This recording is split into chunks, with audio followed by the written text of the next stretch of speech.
कुछ भी हमेशा नहीं रहता, ना वो हमारे कॉफ़ी का तापमान, ना वो हमारे फ़ोन का बैटरी, और शायद वो एहसास जो दिल में कभी जलते थे। हर चीज़ धीरे धीरे बिखरती है, हर सिस्टम अपनी परिपूर्णता खोता है, और इस बिखराव का नाम है इंट्रोपी। कभी आपने सोचा है समय हमेशा आगे क्यों बढ़ता है, कभी क्यों पीछे नहीं जाता? क्यों हम अपने बीते लम्हों को याद करते हैं पर आने वाले पलों को देख नहीं पाते? फिजिक्स कहती है समय अपने आप नहीं बढ़ता है, क्योंकि इंट्रोपी बढ़ाती है समय को।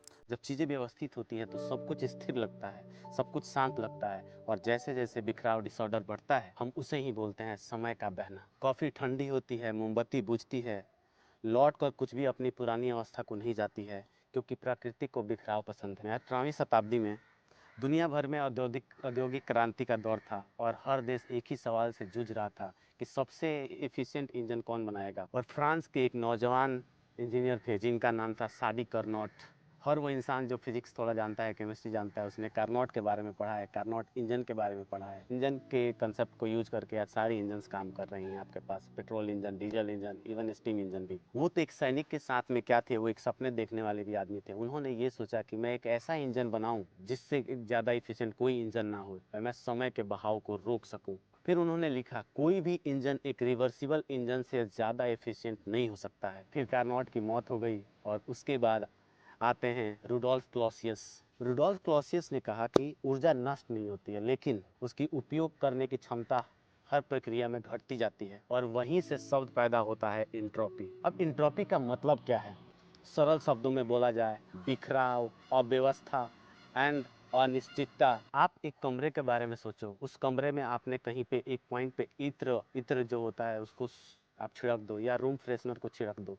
पहले तो वो इत्र एक जगह पे रहता है, लेकिन वो धीरे धीरे इत्र पूरे रूम में फैल जाता है, और चारों तरफ मस्त खुशबू ही खुशबू आने लगती है। क्या वो खुशबू वापस इकट्ठा हो सकती है? सैद्धांतिक रूप से बोला जाए, लॉजिकल रूप से बोला जाए, थ्योरेटिकली बोला जाए तो हाँ, लेकिन व्यवहारिक रूप में कभी नहीं। क्योंकि उस इत्र को वापस इकट्ठा करने का मतलब ये हुआ, आपने इंट्रोपी को घटाना चाहते हैं। प्रकृति में हमेशा इंट्रोपी बढ़ती, हर वो चीज, चाहे वो मशीन हो, सितारे हो, या इंसान के रिश्ते, सभी व्यवस्था से अव्यवस्था की ओर जाती हैं। अब थोड़ा सा दिल और थर्मोडायनेमिक्स की बात कर लेते हैं। कभी सोचा है टूटे हुए दिल की कहानी भी एक थर्मोडायनेमिक प्रोसेस होती है। तो शुरू में सब कुछ ऑर्डर्ड होती है, दो लोगों की बातें, उनके काफी सारे dates, good morning and good night के किसेज एंड मैसेजेस, हर चीजें परफेक्टली सिंक्रोनाइज लगता है। हमें लगता है यही दुनिया है, इससे सुंदर कुछ नहीं है। फिर एक दिन एक छोटा सा बदलाव आता है, एक मिसअंडरस्टैंडिंग होती है, और पूरा सिस्टम ढह जाता है। एनर्जी अब भी है पर वो अब बिखर चुकी है, इमोशन अब भी है पर उनका डायरेक्शन चला गया। जैसे गर्मी फैल जाती है और वापस नहीं आती, वैसे ही फीलिंग्स भी डिसिपेट हो जाती हैं,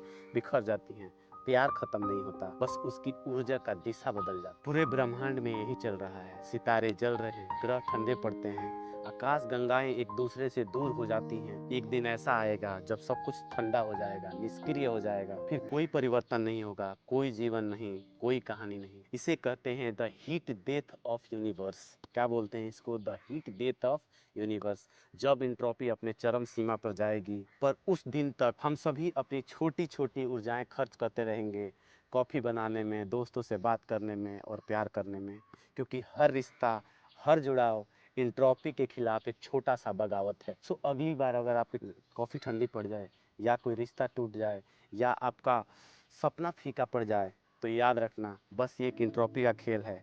हम सब एक बहती हुई अव्यवस्था के खिलाफ थोड़ी सी रोशनी जलाने की कोशिश कर रहे हैं। यही ज़िंदगी है, यही विज्ञान है, और यही इसकी सुंदरता है। सो मैं हूँ वीर प्रताप, और यहीं पे इस वीडियो का समाप्त करता हूँ, और उम्मीद है आपको पसंद आया होगा, कि इंट्रोपी समझ में आया होगा। एक बहुत ही इंट्रोपी कॉम्प्लिकेटेड है, और काफ़ी इंटरेस्टिंग भी है।